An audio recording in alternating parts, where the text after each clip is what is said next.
তো এখন আমরা যেটা করব সেটা হচ্ছে সাইজেফ নীতির নাম শুনছো? জি স্যার শুনছি। সাইজেফ নীতি কি করে? ওটা সিকিউতে আসবে। এই যে মার্কোনিকবের উল্টাটা। না, ওইটা তো মার্কোনিকব, এন্টি মার্কোনিকব, এগুলো তো আলাদা। সাইজেফ নীতি তো আলাদা। আচ্ছা, আমরা একটা এক্সাম্পল দেই। ধরো তোমার কাছে আছে CH3 CH CH2 CH3, এটাতে তো 3 বন্ড আছে। এখানে একটা ব্রোমাইড দিয়ে দিই। তো এটার সাথে ধরো আমরা মিশিয়ে দিলাম পটাশিয়াম হাইড্রোক্সাইড অ্যালকোহলিয়াম। তাহলে তুমি এটা দেখছো এখানে কোন বিক্রিয়া ঘটে? অপসারণ না প্রতিস্থাপন? অপসারণ।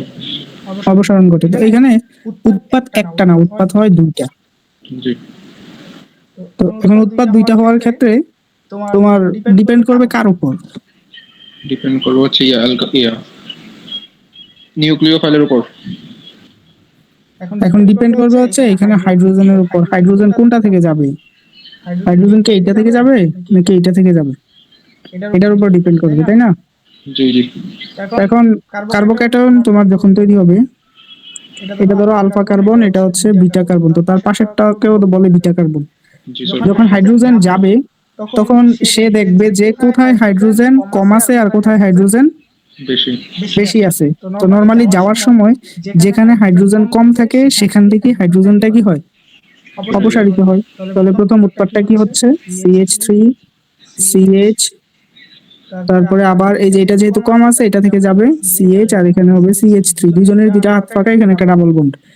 এই যে উৎপাদটা তৈরি হইতেছে এটা কত পার্সেন্ট তৈরি হয়? এটা মোটামুটি 80% হয়। এখন যদি প্রথম যে কার্বনটা আছে এটা থেকে যদি হাইড্রোজেন যায় তখন কি তৈরি হবে? CH2 double bond CH CH2 CH3, তাই না? এরকম হবে না? জি। এটা কত পার্সেন্ট হয়? 20%। 20%। তাহলে এটা হচ্ছে আমার প্রধান উৎপাদ। এখন MCQতেও আসতে পারে, তোমার সিকিউতে আসতে পারে। সিকিউতে আসলে কিভাবে আসবে? সিকিউতে আসবে, সিকিউতে আসলে হচ্ছে তোমাকে ব্যাখ্যা করতে বলবে আর কি। তাহলে তুমি কি করবা? সাইজেফ নীতি অনুসারে ব্যাখ্যা করবা। সাইজেফ নীতি কি বলে? যে হাইড্রোজেন অপসারণের সময় যেখানে হাইড্রোজেন কম থাকে সেখান থেকে হাইড্রোজেন আগে অপসারিত হয়, মানে বেশি পরিমাণে হাইড্রোজেন অপসারিত হয়। ঠিক আছে? জি। ওকে। এখন আমরা অ্যালকিন পড়তেছিলাম। তো অ্যালকিনের কিছু বিক্রিয়া আছে যেগুলোকে দ্রুত বিক্রিয়া বলে বা সংযোজন বিক্রিয়া। দ্রুত বা সংযোজন বিক্রিয়া। এখন অ্যালকিনের সাথে কি কি যুক্ত হতে পারে যার কারণে আমরা তাদেরকে সংযোজন বিক্রিয়া বলতেছি? হ্যালাইড। বুঝিনি, আবার বলো। Sir halogen. হ্যাঁ, হ্যালোজেন যুক্ত হতে পারে। আর কি কি? ধাতু। পানি যুক্ত হতে পারে। হাইড্রোজেন যুক্ত হতে পারে, এটা অবশ্যই দেখছো। Sodium. Alkyl halide, hydrogen halide যুক্ত হতে পারে। ওজন, যেটা হচ্ছে এখানে 3 স্টার। তারপরে সালফিউরিক অ্যাসিড যুক্ত হতে পারে। তো এই জিনিসগুলো হচ্ছে এখানে যুক্ত হতে পারে। আমরা প্রথমে যেটা দেখবো সেটা হচ্ছে হাইড্রোজেন সংযোজন। আমরা অ্যালকেনের সময় হাইড্রোজেন সংযোজনটা দেখে আসছি, মনে আছে তো? জি স্যার। অ্যালকিন থেকে যখন আমরা কি কি তৈরি করতাম? নিকেল অ্যালকেন তৈরি করতাম। অ্যালকেন তৈরি করতাম, তখন আমরা কি কি করতাম? একটা অ্যালকিন নিতাম, CH2 double bond CH2, hydrogen সংযুক্ত করে দিব। কয়ভাবে সংযুক্ত করা যায়? নিকেল প্রভাবক আর 180°C। হচ্ছে নিকেল 180। এখন যদি আমি নিকেল না দিয়ে এখানে প্লাটিনাম অথবা প্যালাডিয়াম দিই তখন সেটা কোন টেম্পারেচারে হবে? 25° রুম টেম্পারেচারে হয়ে যাবে, বা কক্ষ তাপমাত্রায় যেটাকে বলে। তো এখানে তৈরি হয়ে যাবে CH3 CH3। এটা হচ্ছে আমাদের হাইড্রোজেন সংযুক্ত হয়ে গেল। বোঝা গেছে তো? জি।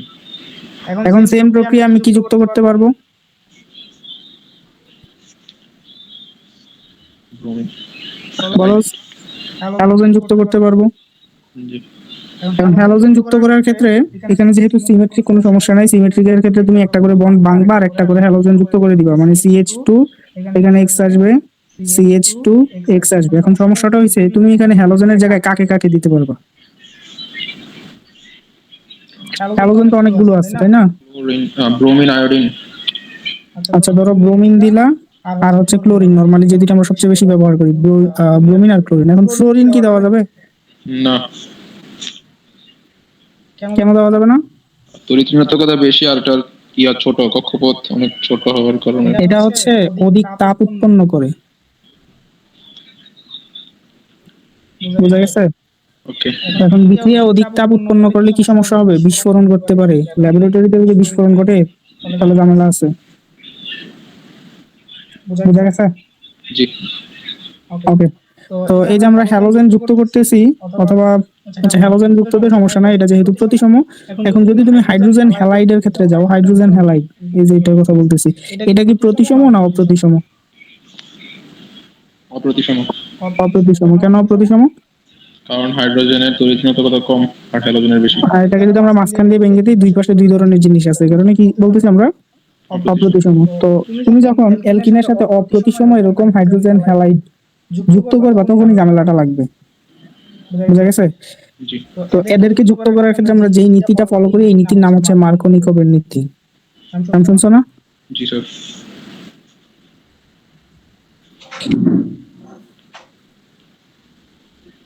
মার্কোনিকোভের নীতির শর্তগুলো কি কি ছিল?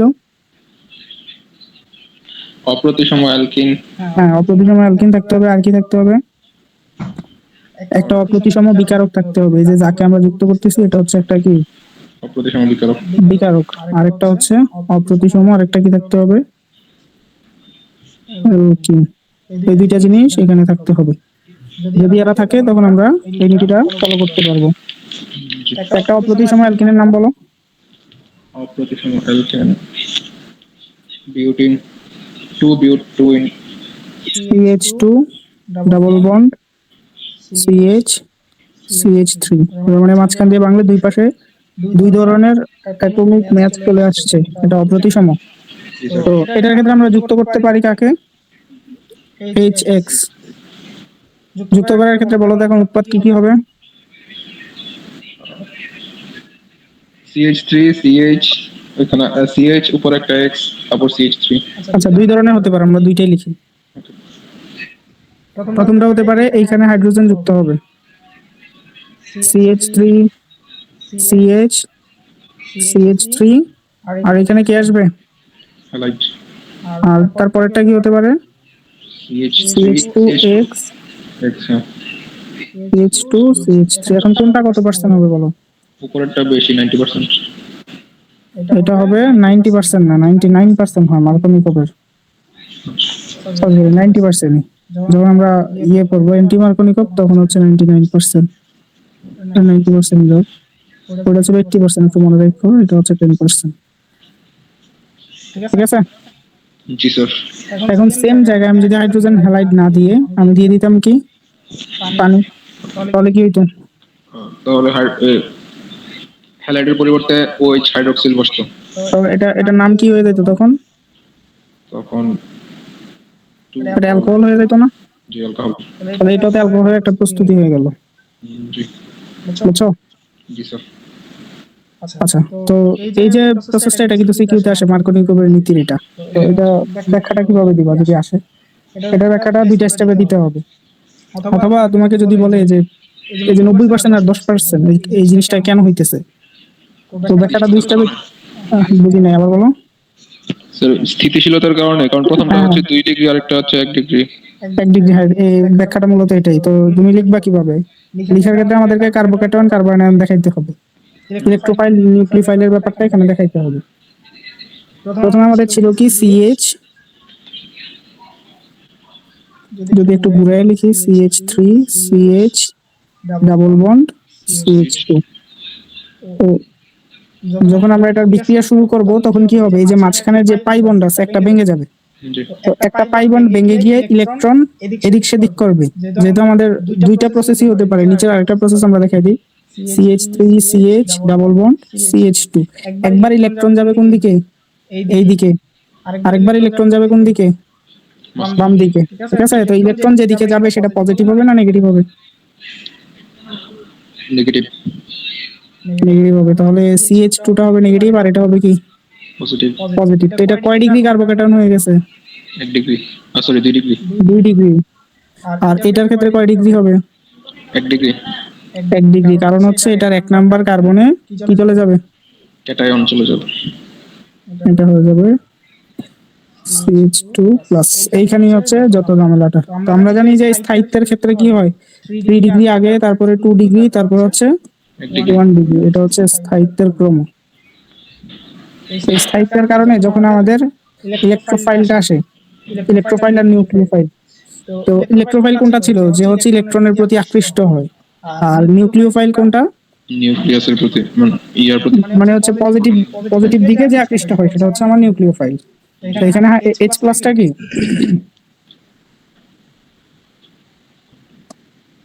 প্রোটন। ইলেকট্রোফাইল, আর এটা কি, নিউক্লিওফাইল।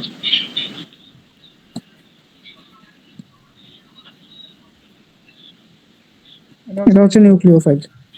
তো এখন বলো আমাকে যে H+ কোথায় যাবে, আর H+ তো যাবে না, বিআরটা কি যুক্ত হবে, আগে বিআর এর কথা বলো। বিআর। সরি, বিআর না, কি বলতেছি আমি, OH ওএইচটা কোথায়, ওএইচটা কোথায় যাবে, OH মাইনাস পজিটিভের কাছে যাবে CH প্লাস। তাহলে এই জিনিসটা দেখাইবা তুমি হচ্ছে সেকেন্ড স্টেপে। সেকেন্ড স্টেপে গিয়ে CH3 CH, তারপরে কি ছিল, CH2, এটা হচ্ছে নেগেটিভ, এটা হচ্ছে পজিটিভ। এখানে ওয়েস্ট মাইনাস কোথায় চলে আসবে, 2 ডিগ্রিতে। এখন কয় ডিগ্রি তৈরি হইলো, 2 ডিগ্রি। ঠিক আছে। জি। এখন বলো তো এটার নাম কি হয়ে গেছে, আর H+টা কোথায় আসবে, এখানে চলে আসবে। এটার নাম কি হয়ে গেছে বলো,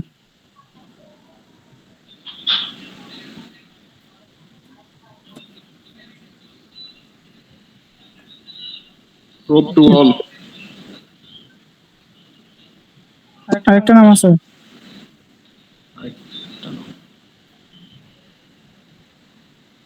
গ্লাইকল।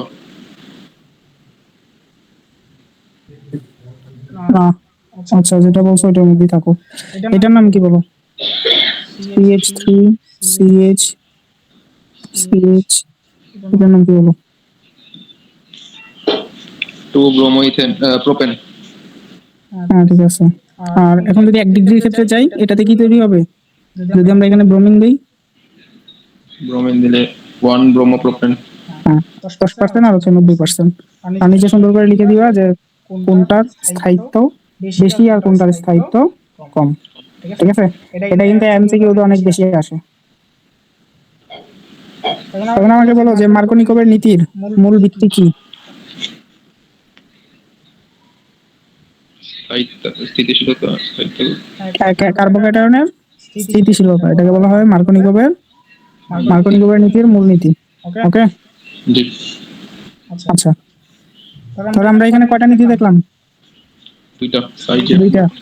এখন যদি আমরা পটাশিয়াম হাইড্রোক্সাইড অ্যালকোহলীয় দেই, আর যদি হাইড্রোজেন ব্রোমাইড যুক্ত করি, কোনটার ক্ষেত্রে কি ঘটবে বলো, পটাশিয়াম হাইড্রোক্সাইড অ্যালকোহলীয় দিলে অ্যালকিন হবে। এটার ক্ষেত্রে ঘটবে সাইজেফ, আর এটার ক্ষেত্রে ঘটবে কি, মার্কোনিকভ। মার্কোনিকভ। ওকে, ফ্রি রেডিক্যাল নাম শুনছো, জি স্যার। কি এটা কিভাবে তৈরি হয়, মুক্তমূলক মানে সমবিভাজন হলে বন্ধনের ইলেকট্রন গুলো। সমবিভাজন হবে, যেমন ধরো তোমার কাছে ক্লোরিন থাকতে পারে, এবং সমবিভাজন কিসের উপস্থিতিতে হয়, কিসের মাধ্যমে হয়,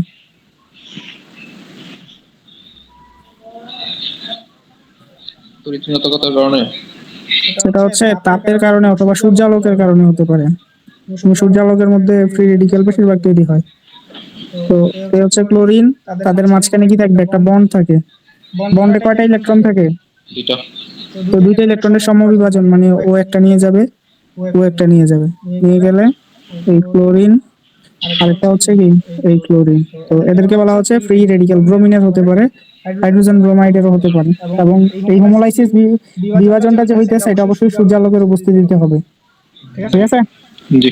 এখন যদি আমরা সূর্যালোক না দিয়ে প্রভাবক দিয়ে দিই, প্রভাবক বলতে আমরা বিভিন্ন প্রভাবকের উপস্থিতিতে এটাকে বিভাজন ঘটাইতে পারি, তখন কি তৈরি হবে বলো,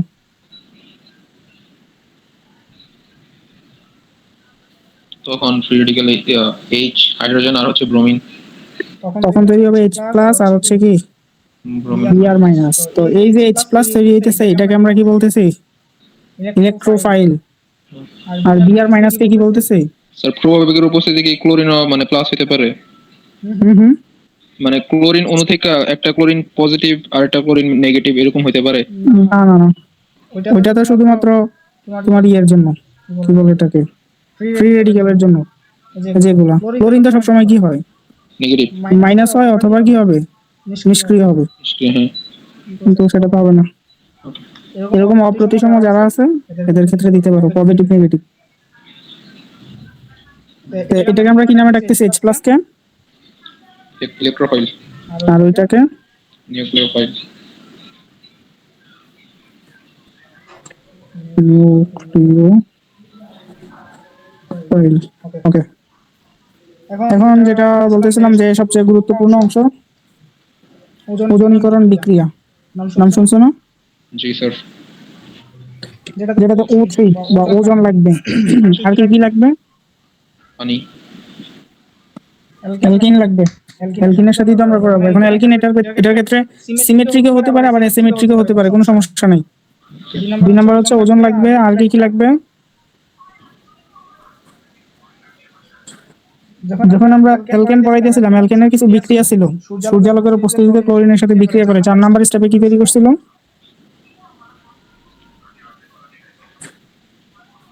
মনে আছে? স্যার জিঙ্ক প্রভাবক। CCl4 অনাপ্র। জিঙ্ক তো অবশ্যই লাগবে, জিঙ্ক না দিলেও হবে, বিক্রিয়াতে হবে না এমন না। জিঙ্ক আর হচ্ছে পানি। এই জিনিসটা হচ্ছে কি, এটাকে কি বলে, অনাদ্র দ্রাবক। বলছিলাম যে এটা বিভিন্ন জায়গায় দ্রাবক হিসেবে ব্যবহার করা হয়। জি। ঠিক আছে, জি স্যার। এই জিনিসগুলো আমাদের লাগবে। এখন বলো এখানে প্রোডাক্ট হিসেবে কি কি পাওয়া যায়? অ্যালকিন থেকে। প্রোডাক্ট হিসেবে পাওয়া যাবে অ্যালডিহাইড অথবা কিটোন। ঠিক আছে, জি স্যার। অ্যালডিহাইড অর কিটোন, যে কোনো একটা পাওয়া যাবে। এখন তুমি চাইলে এখান থেকে অ্যাসিডও পাইতে পারবা, কোনো সমস্যা নেই, কিন্তু সেই স্টেপে হচ্ছে কি দেওয়া যাবে না, জিঙ্ক। জিঙ্ক দেওয়া যাবে না। জিঙ্ক দিলে আর এটা পাবা না। তো আমরা একটা বিক্রিয়া দেখি।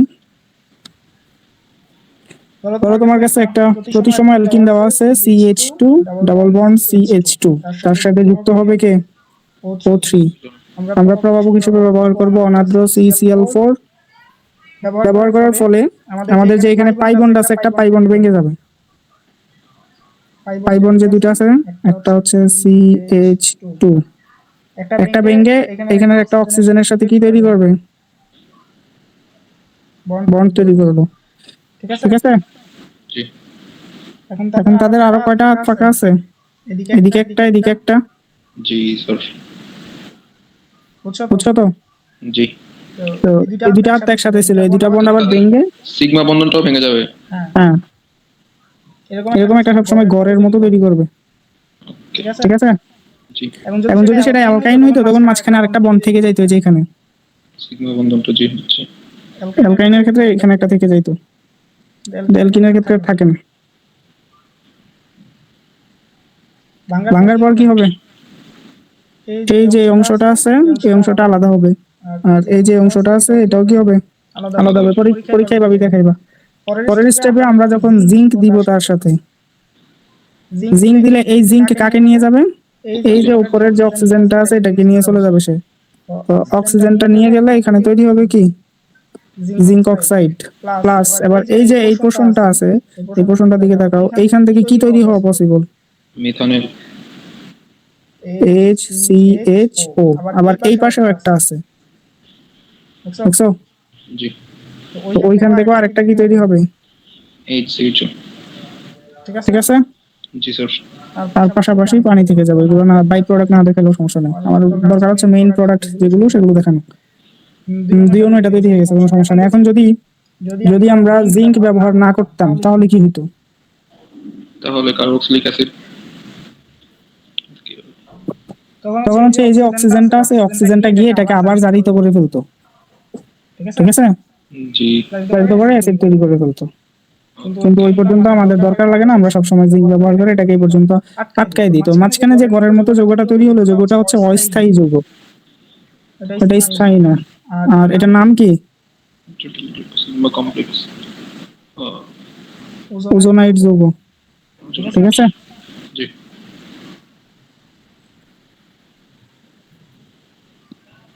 আমাকে এটা বলো যে আবার এটার প্রোডাক্ট কি কি হবে? CH3, CH2,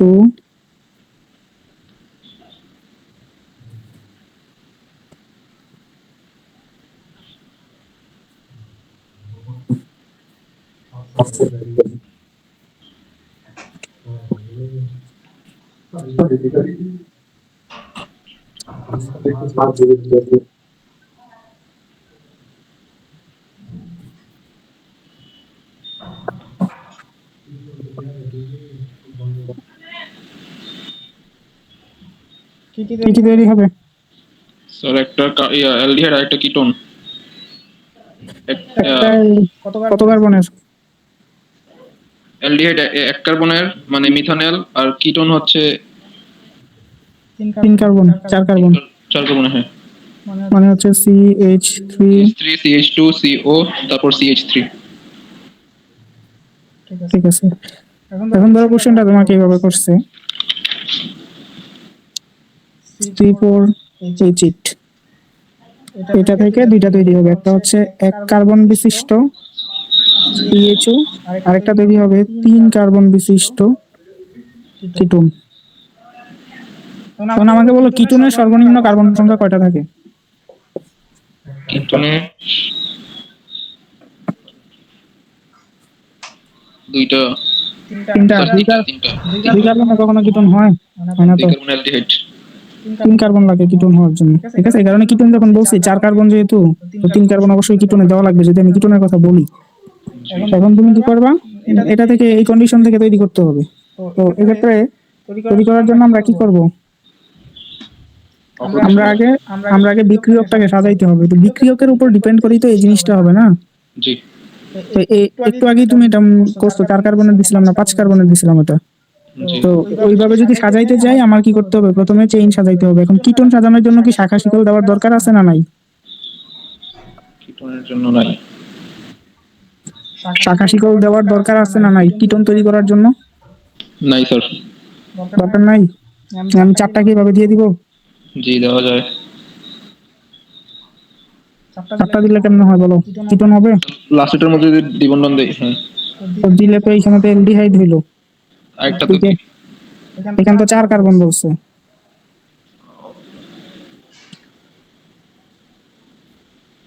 আমার কথা কি বুঝছো? তোমাকে শাখা শিকল 4 লাগবে। কার্বন বলছে, তাহলে এখানে কি একটা না তো 4টা আমি দিতে পারতেছি না।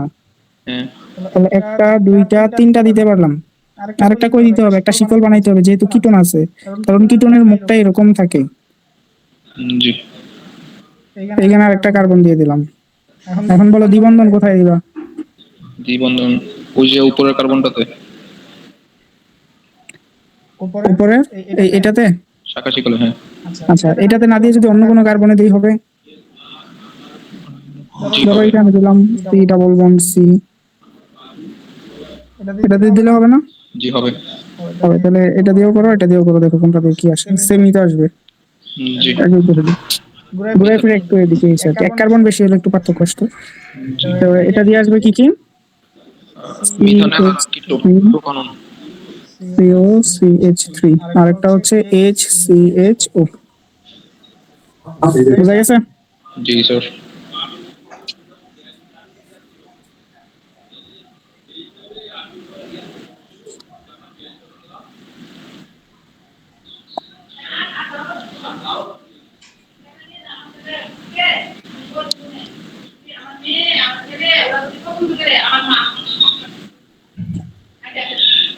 এটা বলো এখন বিক্রিয়কটা কিভাবে লিখবো?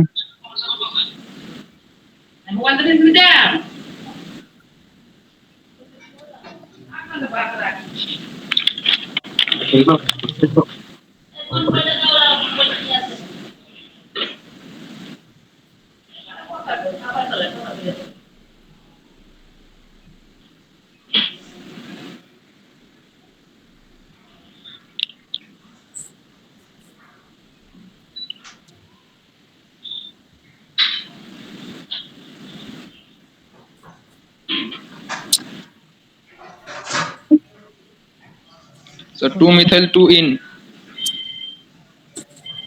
বিক্রিয়কটার নাম বলো। বিক্রিয়ক বিক্রিয়কের নাম হচ্ছে 2 মিথাইল বিউটুইন। বিউট টু বিউটুইন। মিথাইল গ্রুপ কয় নাম্বারে দিছো? মিথাইল গ্রুপ 2 নম্বরে।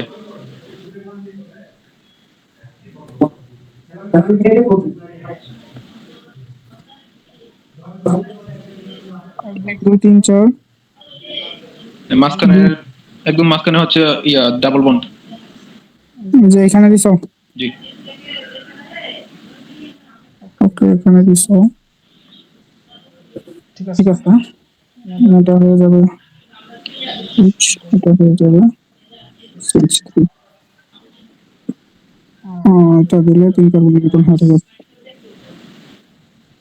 এখন ধরো সেম জিনিস তোমাকে একটু ঘুরে দিছে, C5H10। আগেরটাতে কত কার্বন ছিল? আগেরটাতে 2 কার্বন 3 কার্বন।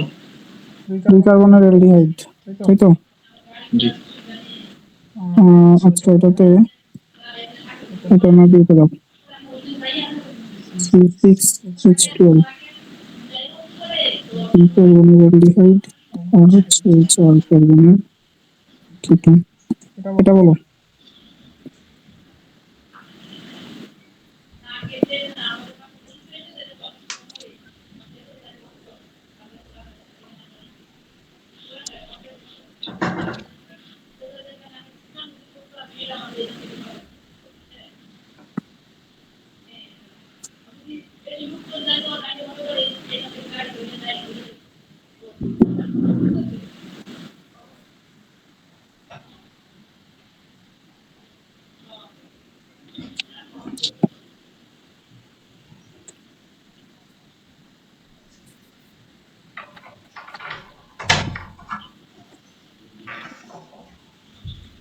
আচ্ছা জি স্যার। 3 মিথাইল, তারপর প্যান 2 ইন 2 প্যান্টিন। 3 নাম্বার কার্বনে দিছো। স্যার 3 নম্বর কার্বন হচ্ছে মিথাইল গ্রুপ, আর 2 নম্বর কার্বনে কি বলো এটাকে, ডাবল ডাবল বন্ড। বন্ড। ঠিক আছে, অনেকটা এরকম CH3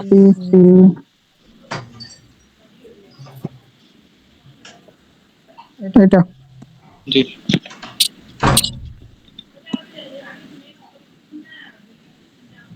আচ্ছা এখানে আরেকটা করবো, সেটা হচ্ছে ধরো এটা যদি আমি 5 কার্বনের দিয়ে দিই, আর এটা কয় কার্বনের হবে?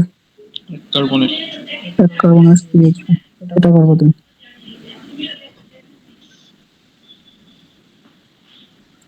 এখন এটা বলো, এমসিকিউটা বলো। ধরো তোমার কাছে আছে A প্লাস ওজন, জিঙ্ক, পানি দিয়ে আমরা এখান থেকে পাইছি ইথানল প্লাস প্রোপানন। এখানে বলো এটা কি? ইথানল আর প্রোপানন।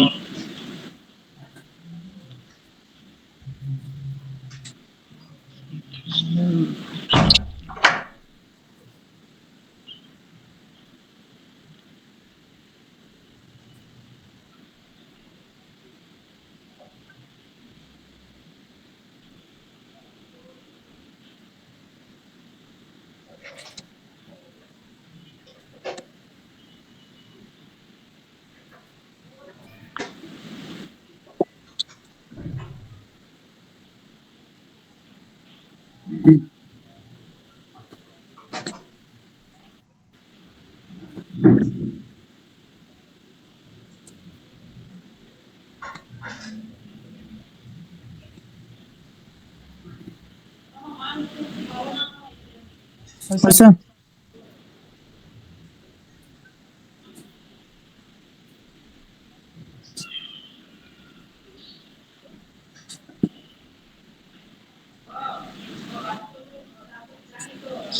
স্যার 1 মিথাইল, তারপর হচ্ছে প্রোপ 1 ইন। কি বলছো? 2 মিথাইল। হ্যাঁ 2 2 methyl methyl prop 1 in. 2 methyl prop. Sir 3 কার্বনের মাঝখানে উপরে হচ্ছে একটা শাখা শিকল, আর প্রোপ বলতেছো তাই তো? জি 3 কার্বনের। প্রোপ টু ইন এরকম বলতেছো? Sir prop 1 ene. আচ্ছা, ওয়ান ইন। আমরা একটু দেখি প্রোপাননের সংকেত কি? CH propanone three C CO CH three. আর এটা সংকেত কি? CH3 CHO। সিএইচ তো যখন তোমার যৌগটা ভাঙবে তখন সিএইচ থ্রি সি এই কার্বনে ডাবল বন্ডটা হবে না? জি আচ্ছা, এই কার্বনে ডাবল বন্ড হইলো। এখন এটার সাথে এসে কোন কার্বনে ডাবল বন্ড যুক্ত হবে? যেখানে অক্সিজেন আছে মানে এটাই তো। হ্যাঁ তাহলে এটা হয়ে যাবে সি।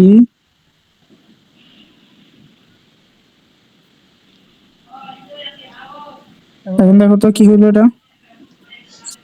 টু মিথাইল, তারপরে মিথেন ইথেন প্রোপেন বিউটেন 2 বিউট 1। বিউট টু ইন অথবা বিউটিন টু হলো না? জি স্যার তো গুলমালা তো প্রোপ কই পেলা? বুঝছি জি স্যার। ইথানের জায়গায় মিথানের পাশে। আরেকটা দিলাম, ধরো তোমাকে বলছে CH three CH two CHO, আরেকটা হচ্ছে CH three CO CH three. এখন কোন অ্যালকিনের ওজোনালাইসিসে এটা হয়? দুটোটা হ্যাঁ, দুইটা একসাথে তৈরি হবে। কোন অ্যালকিন থেকে?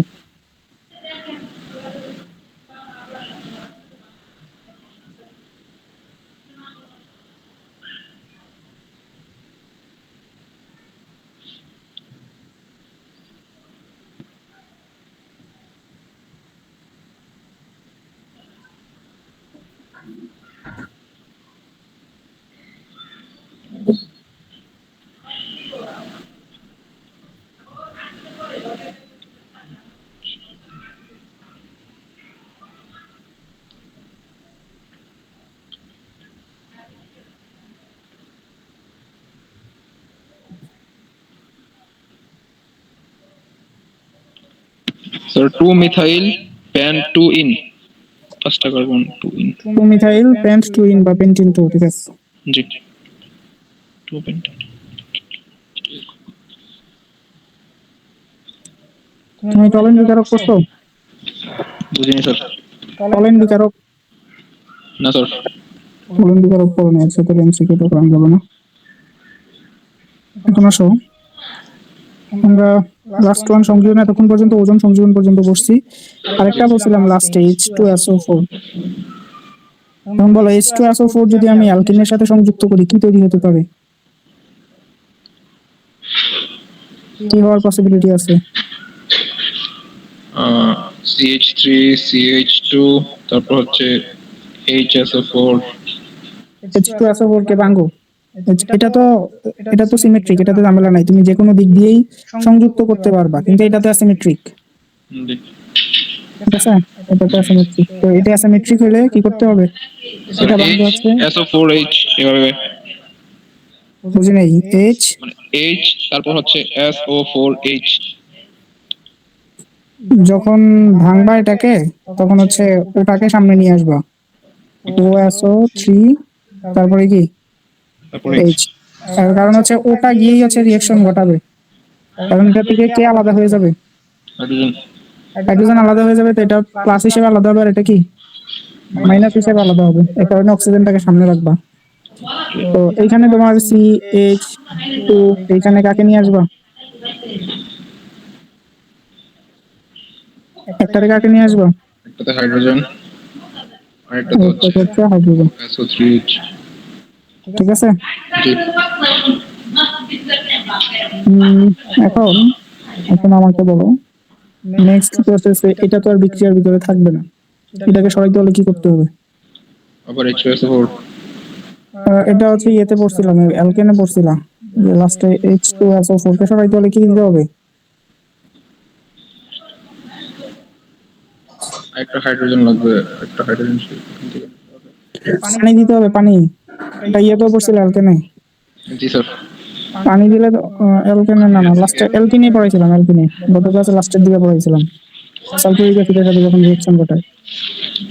তো এটা দিলে কি হবে, এখান থেকে OH টা চলে আসবে, CH2 এই জায়গায় OH চলে আসবে, আর এই জায়গায় চলে আসবে CH3, আর বের হয়ে যাবে কে, H2SO4। H2SO4। বুঝা গেছে? জি। আর বিক্রিয়ায় তুমি পানি এখানে দিয়ে দিতে পারো, সমস্যা নেই। এখন এখন কথা হচ্ছে, যদি আমরা এই কাজটা করি, ধরো CH3 CH double bond CH2, একটা অপ্রতিসম দিয়ে দিলাম, এখন কি হবে বলো?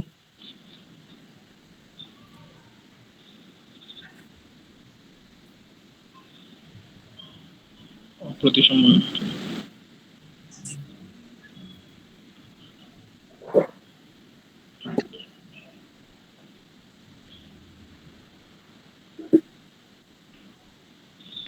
Sir 2 degree alcohol. হ্যাঁ, 2 ডিগ্রি অ্যালকোহল হবে। স্থায়িত্ব বেশি না এটা? জি। এটা কোন নীতি অনুসারে? মার্কনিকভ। মার্কনিকভ, হ্যাঁ। আর সাইজের নীতি কি বলে? যার সাইজের নীতি হচ্ছে অপসারণ করে। শুনুন তো, হ্যাঁ। খারাসের নীতি নাম শুনছো না? জি স্যার। খারাসের নীতি কোনটা? অ্যান্টি মার্কনিকভ নীতি। হ্যাঁ, খারাসের নীতি। মার্কনিকভের উল্টাটা। মার্কনিকভ মার্কনিকভ কি দিছিল? যার কাছে হাইড্রোজেন বেশি তার কাছেই আবার হ্যাঁ, হাইড্রোজেন। ওইটাকে বলতো তেলা মাথায় তেল দেওয়া, মানে যেখানে তেল বেশি আছে সেখানে আরো বেশি তেল দেয়। কিন্তু অ্যান্টি মার্কনিকভ হচ্ছে তার উল্টা। এবং খারাসের পারক্সাইড নীতি, অ্যান্টি মার্কনিকভের নীতি কখন হবে? যখন আমরা প্রভাবক রূপে কি ব্যবহার করব?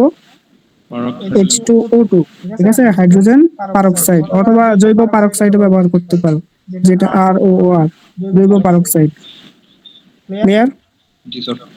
আর কি কি থাকতে হবে? অ্যাসিমেট্রিক অ্যালকিন, অপ্রতিসম অ্যালকিন। আরেকটা থাকতে হবে কি? অপ্রতিসম বিকারক। এবং সেটা শুধুমাত্র কি হাইড্রোজেন ব্রোমাইডের জন্য। বুঝছো তো? স্যার অন্য বিকারক হবে না? না,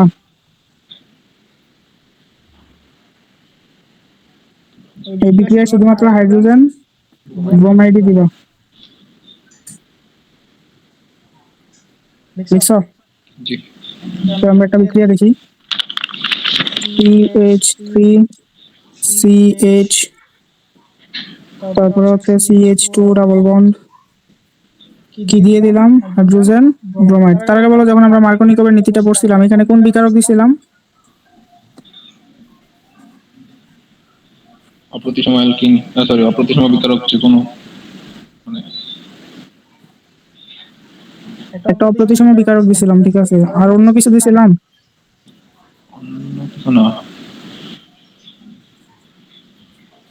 অন্য কিছু দিইনি না? না। CCl4 দিছিলাম? স্যার CCl4 তো ওজনওয়ালা কিছু দিছিল। মার্কনিকভের দিছি কিনা দেখো তো। না স্যার। আচ্ছা, মার্কনিকভে এটা দিতে পারো, কিন্তু কি বলে এটাকে, অনাদ্র দ্রাবকের জন্য। কিন্তু তখন যখন তোমার অ্যান্টি মার্কনিকভ চলে আসবে, তখন এই সেম জায়গাটায় কি দিতে হবে? আহ, কি বলে, পারক্সাইড। হাইড্রোজেন পারক্সাইড দিলে হচ্ছে বিক্রিয়ার মেকানিজমটা তখন কি হয়ে যাবে? উল্টে যাবে, চেঞ্জ হয়ে যাবে। উল্টা হয়ে যাবে না? আগে যেটাতে ছিল 90-10, এখন সেটাতে কত হয়ে যাবে? 99.9%। ঠিক আছে? জি। তো এখানে আমরা কি লিখবো? দুইটা লিখবো, একটা হচ্ছে CH3 CH2। এখন বলো হাইড্রোজেন কোনটা যাবে, 2 এ যাবে না 1 এ যাবে? মাঝখানেটা যাবে। হ্যাঁ, কিন্তু যদি এটা মার্কনিকভের নীতি হইতো তাইলে তাহলে CH2 যেটা ওটার মধ্যে যেত। আর এখানে দিব ব্রোমিন। এটা হয় কত? 99 পয়েন্ট, মোটামুটি 1%। ওকে। জি। আরেকটা হবে, সেটার নাম কি বলো? 2 ব্রোমো প্রোপেন।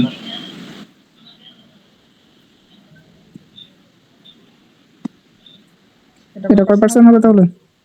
1%। 0.9%, খুবই অল্প পরিমাণ।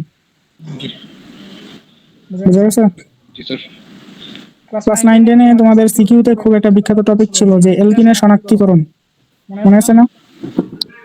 জি কি দিয়ে করতে হয় অ্যালকিনের শনাক্তিকরণ? হাইড্রোজেন ব্রোমাইড দিয়ে, মানে হাইড্রোজেন ব্রোমাইডের বাদামি, সরি, ব্রোমিন টেস্ট দিয়ে ব্রোমিনের বাদামি রং অপসারণ হতো। আরেকটা ছিল আরেকটা হচ্ছে পটাশিয়াম পারম্যাঙ্গানেট। ব্রোমিনেরটা তো সহজ। স্যার পটাশিয়াম পারম্যাঙ্গানেট ছিল হ্যাঁ, আরেকটা। তো পটাশিয়াম পারম্যাঙ্গানেটের মাধ্যমে হচ্ছে আমরা জারণ করতাম। হ্যাঁ, আমরা যদি প্রথমে একটা অ্যালকিন নেই, CH2 ডাবল বন্ড CH2, এটার সাথে যদি আমার এটাকে জারণ করতে হলে অবশ্যই অক্সিজেন দিতে হবে। আর বিক্রিয়া পাত্রে তো অবশ্যই পানি থাকবে। এখানে আমি বিকারক রূপে কাকে কাকে দেবো, KMnO4, আর হচ্ছে পটাশিয়াম হাইড্রোক্সাইড। এই বিক্রিয়া দিতে হবে পটাশিয়াম হাইড্রোক্সাইড। কেন? অ্যালকালি মিডিয়ামের জন্য। জি তাহলে CH2, এখানে একটা কি আসবে, OH, CH2, এখানে একটা OH। এটার নাম কি ছিল? Ethyl glycol. Ethylene glycol. জি ইথাইল গ্লাইকল। Ethylene glycol. এবং এটা অবশ্যই কি ছিল, বর্ণহীন, বুঝছো? জি আর এটা কোন রঙের ছিল? গোলাপি।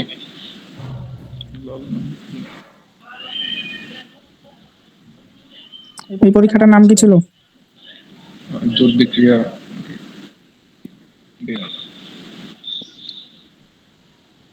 সব খেয়াল হইছো? এটা ছিল বিয়ার দ্রবণ পরীক্ষা, মানে অ্যালকিনের অসম্পৃক্ততা পরীক্ষার জন্য এটা আমরা টেস্ট করতাম, অ্যালকিনের অসম্পৃক্ততা। বুঝা গেছে? জি স্যার। ওকে, এখন আমাকে বলো এই জায়মান অক্সিজেনটা কোথা থেকে আসে? পটাশিয়াম পারম্যাঙ্গানেট আর পটাশিয়াম হাইড্রোক্সাইড, এই দুইটা রিঅ্যাকশনের মাধ্যমে আমাদের এটা আসে। চাইলে এটা লিখে নিতে পারো। যখন এটা তুমি চ্যাপ্টার 3-তে পড়ছো, চ্যাপ্টার 3-তে এই রিঅ্যাকশন ছিল, জারণ বিজারণে। ওইখান থেকে আমার জার্মান অক্সিজেন তৈরি হবে, আর বাকিটা K2 NO4। ঠিক আছে? আর এই গোলাপি বর্ণটা কার বলো তো? অ্যালকিনের। এটা হচ্ছে KMnO4 এর। মানে তুমি যখন দিবা তখন সেটা গোলাপি বর্ণ থাকবে। ওকে বুঝা গেল? জি। আরেকটা কি আছে? ব্রোমিন সংযোজন। এই দুইটার মাধ্যমে আমরা কি টেস্ট করি? অ্যালকিন। অ্যালকিনের অসম্পৃক্ততা। সম্পৃক্ততা।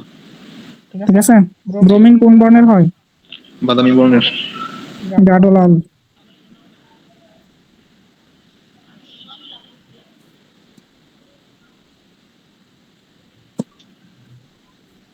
ব্রোমিন দেওয়ার ফলে যেটা তৈরি হবে এটার নাম কি? 1,2 ডাইব্রোমো ইথেন। 1 2 3 4, হ্যাঁ ঠিক আছে।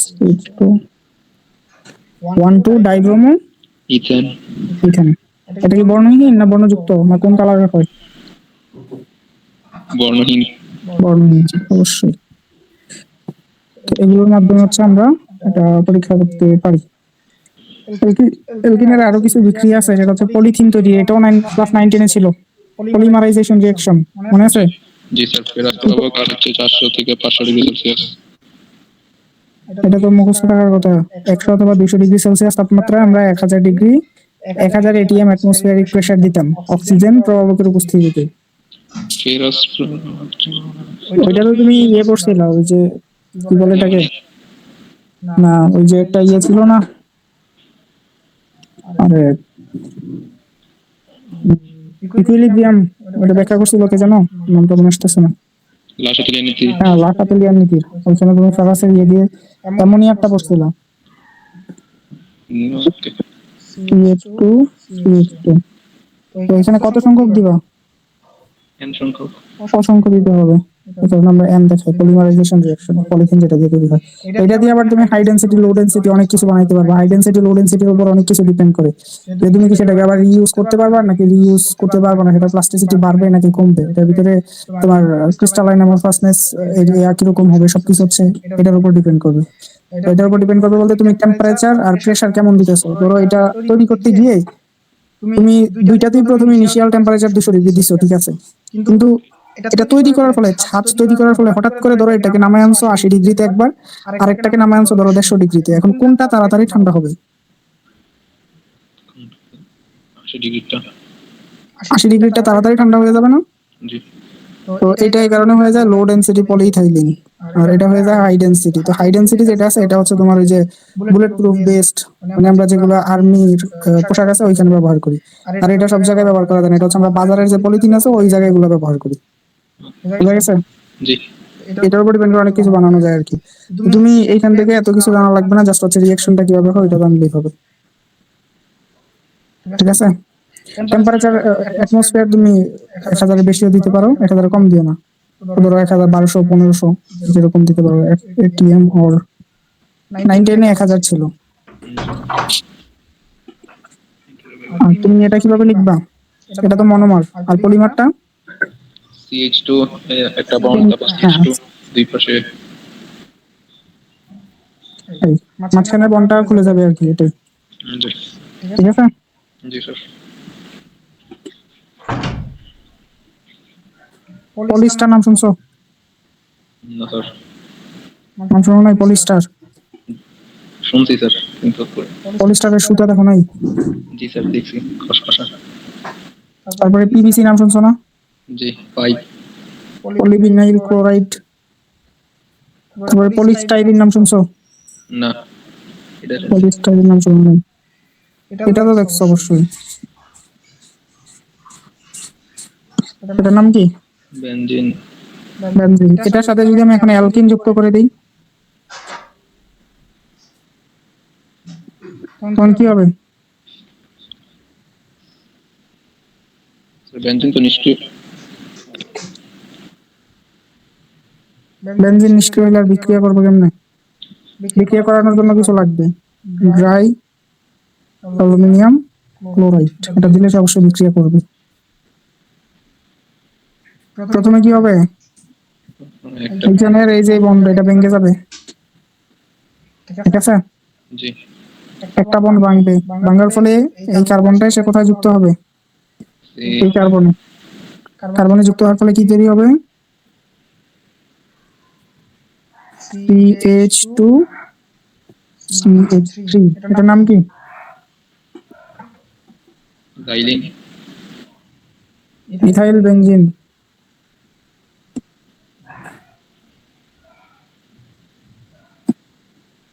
বুঝছো? জি। অ্যালকাইন আমরা নেক্সট ক্লাসে দেখবো। অ্যালকাইনের কিছু বিক্রিয়া তুমি জানো? যেমন অ্যালকাইন থেকে কি কি প্রডিউস করা বলো তো? অ্যালকাইন থেকে অ্যালকিন প্রডিউস করা যায়। তারপরে তারপরে অ্যালকেন। অ্যালকিন কিভাবে প্রডিউস করে অ্যালকাইন থেকে? অ্যালকাইন থেকে অ্যালকাইন থেকে অ্যালকিন প্রভাবক বিষ লাগে, বেরিয়াম সালফেট। হ্যাঁ, বেরিয়াম সালফেট লাগে। এটা দিলে রিঅ্যাকশনটা মাঝপথে থেকে যায়। যদি মাঝপথে থামাইতে না চাই কি দিব? আমাকে না চাইলে নিকেল প্রভাবক। নিকেল প্রভাবক দিলে বিক্রিয়াটা আনকন্ট্রোলড হয়ে যায়। আর যদি এইটা দেই তখন বিক্রিয়াটা কি হয়ে যায়? কন্ট্রোল রিঅ্যাকশন হয়ে যায়, ঠিক আছে? এটা খুবই গুরুত্বপূর্ণ একটা এমসিকিউ। বাকিগুলো সহজ মোটামুটি, এগুলো পারবা। এখন তোমার কাজ হচ্ছে যেটা করবা, অ্যালকাইনের অসম্পৃক্ততা পরীক্ষা। এটাও তো পারবা না? অ্যালকাইন, জি করা যায়। সেম জিনিস না? অ্যালকিনের মতোই তো। জি। ওকে, এখন তোমার কাজ হচ্ছে তুমি আগামী ক্লাসে এই জিনিসটা শিখবা। O3 প্লাস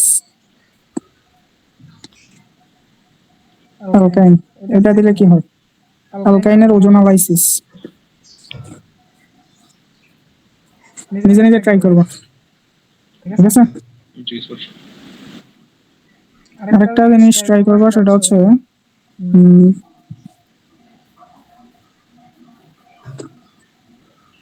এটার নাম কি বলতো? Calcium carbide.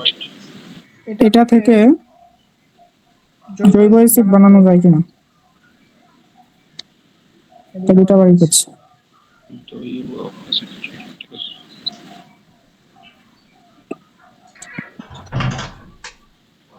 পারবা? জি স্যার, চেষ্টা করবো। ওকে, তাহলে আগামীকাল কয়টায় ফ্রি? যে কোনো সময়। আচ্ছা ঠিক আছে, আমি সকালে না, আগামীকাল রাত্রে আবার।